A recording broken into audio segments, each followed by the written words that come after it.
ये पहले ऐसी मियागी है जो कराटे को ओकिनावा में लेकर आए। पहले मियागी फैमिली का हर एक मेंबर मछुआरा हुआ करता था और मियागी शिंपो भी एक मछुआरे थे। पर एक दिन मछलियां पकड़ते हुए उनकी आंख लग गई और जब उनकी नींद खुली तो चाइना के किनारे पर पहुंच चुके थे। वहां हान परिवार ने उन्हें पनाह दी और उन्हें कुंफू सिखाया। जब मास्टर शिंपो वापस ओकिनावा में लौटकर आए तो मियागी कराटे का जन्म हुआ। उन्होंने दो संस्कृतियों और दो मार्शल आर्ट्स को जोड़कर मियागी कराटे का निर्माण किया। तुम इसे एक पेड़ और दो शाखाओं की तरह समझ सकते हो। इसी अटूट रिश्ते ने हान और मियागी परिवार को आज तक एक दूसरे से जोड़े रखा और यही वजह थी कि मास्टर हान डेनियल से मदद लेने आए थे। डेनियल कहता है कि मुझे खुशी है कि आप यहाँ मुझसे मिलने के लिए आए, पर मैं अपना सब कुछ छोड़कर न्यूयॉर्क नहीं आ सकता। मेरे अलावा बहुत सारे मार्शल आर्टिस्ट हैं जो ली को कराटे सिखा सकते हैं। मास्टर हान कहते हैं कि मैं जानता हूँ कि बहुत सारे लोग कराटे में अच्छे हैं, पर मैं चाहता हूँ कि तुम खुद ली को मियागी कराटे सिखाओ। ली मेरे लिए उसी खास स्टूडेंट की तरह है जैसे तुम मास्टर मियागी के लिए थे। डेनियल ने फिर भी न्यूयॉर्क आने से मना कर दिया। मास्टर हान मुस्कुराकर कहते हैं कि मैं जानता हूँ कि तुम मुझे निराश नहीं करोगे, मैं न्यूयॉर्क में तुम्हारा इंतजार करूंगा। ये कहकर वहाँ से चले जाते हैं। ली एलन से ट्रेनिंग ग्राउंड के बारे में पूछता है। वो उसे अपने गार्डन में लेकर गया और कहता है कि अगर तुम चाहो तो मेरे गार्डन को अपना ट्रेनिंग ग्राउंड बना सकते हो। ली इससे काफी खुश था और उसे तेज कहता है। वो मास्टर हान को भी वहाँ लेकर आ गया और उसकी ट्रेनिंग शुरू हो जाती है। मास्टर हान ड्रे की तरह उसकी भी मसल मेमोरी तेज करने के लिए उससे जैकेट उतराकर पहनाते हैं। डेनियल भी वहाँ गया। शुरुआत में उसे लग रहा था कि ली सिर्फ एक हफ्ते में कराटे नहीं सीख पाएगा, पर उसकी स्किल्स देखकर उसे यकीन हो गया कि वो काफी जल्दी मियागी कराटे सीख जाएगा। वो मास्टर हान के साथ मिलकर ली को ट्रेन करने लगते हैं। कॉर्नर भी ओशे के जिम में जोरों शोरों के साथ टूर्नामेंट की प्रैक्टिस कर रहा था। फोंग को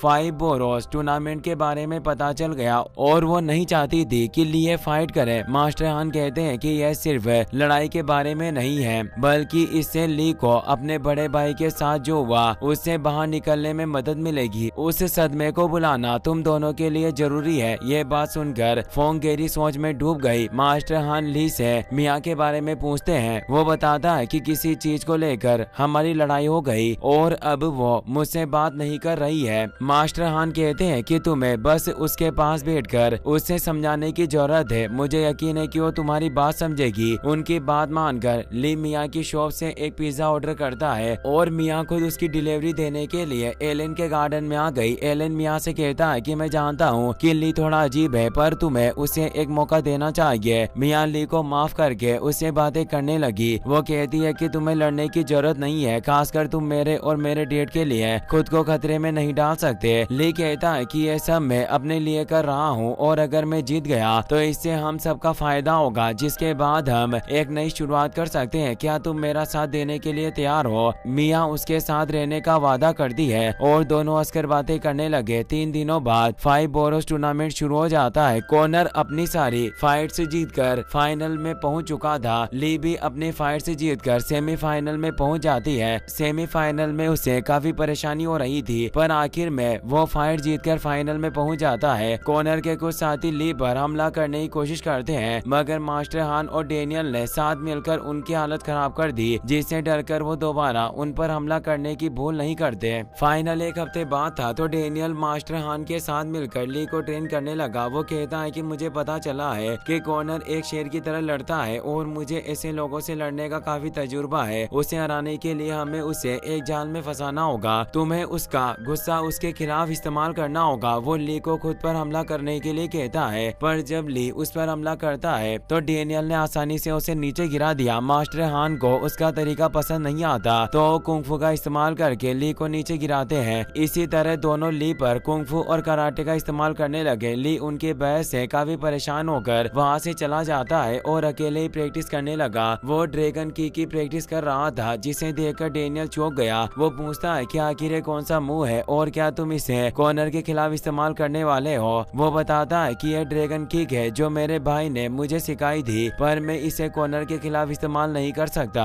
क्योंकि जब मैंने पहले इसका इस्तेमाल किया तो कॉर्नर ने मेरे मुंह पर लात मारकर मुझे जमीन पर गिरा दिया। डेनियल इससे खुश हो गया। वो ली और मास्टर हान को सबवे में ले गया। वो ली से कहता है कि तुम जानबूझकर ड्रैगन किक का इस्तेमाल करना, ये मछली को चारा डालने के जैसा होगा क्योंकि वो तुम्हारे इस मुंह को जानता है, इसीलिए वो बचने के लिए तुम्हें लात मारने की कोशिश करेगा। इसीलिए तुम्हें इस ड्रैगन किक में बदलाव करने होंगे और नीचे झुकना होगा ताकि तुम मौके का फायदा उठाकर कॉर्नर को नॉकआउट कर सको। यानी अब उसे ड्रैगन किक मारने के बाद नीचे झुकना था, जिसकी प्रैक्टिस उसे गेट लाइन से नीचे निकलकर करनी थी। ली फेंग ड्रैगन किक मारकर गेट लाइन से नीचे से निकलने की कोशिश करता है, पर उसका सिर रोड से जा टकराया और वो नीचे गिर जाता है। बार बार कोशिश करने के बाद भी वो गेट लाइन से नीचे नहीं निकल पा रहा था। डैनियल उसे एक बैंडेना देते हुए कहता है कि मास्टर मियागी ने मुझे एक पेड़ दो शाखाओं का मतलब बताया था कि मार्शल आर्ट्स एक पेड़ की तरह है जो हान और मियागी परिवारों की शाखाओं को जोड़े रखता है। मैं चाहता हूँ कि तुम उनकी विरासत को आगे बढ़ाओ और सिर्फ इसी वजह से मैं तुम्हें ट्रेन करने के लिए यहाँ आया हूँ। ली को उसकी बातें समझ में आ चुकी थी और वो पूरी मेहनत के साथ प्रैक्टिस करने लगा। कुछ दिनों की कोशिशों के बाद आखिरकार वो ड्रैगन किक मारकर गेट लाइन के नीचे से निकल जाता है। अगले दिन फाइनल देखने के लिए सब लोग आ जाते हैं। फोंग भी अपने बेटे से मिलने के लिए आती है। वो कहता है कि मैं जानता हूँ कि आप मुझे फाइट करने से मना करोगी, पर अब मैं नहीं रुक सकता, मुझे करना ही होगा। फोंग कहती है कि मैं जानती हूँ कि तुम्हारे लिए ये फाइट कितनी जरूरी है और तुम इसमें अकेले नहीं हो। आज मैं भी तुम्हारी फाइट देखूंगी। ली को इससे बहुत ही ज्यादा खुशी होती है और उसने अपनी माँ को गले लगा लिया। डैनियल और मास्टर हान उसके सिर पर बैंडेना बांध देते हैं। ली फाइट करने के लिए कोर्ट में चला गया। कॉर्नर भी कोर्ट में आ जाता है। रेफरी रूल से बताता है कि मैच जीतने के लिए 8 पॉइंट्स की जरूरत है। शरीर पर हमला करने का 1 पॉइंट मिलेगा और सिर पर हमला करने के 2 पॉइंट्स मिलेंगे।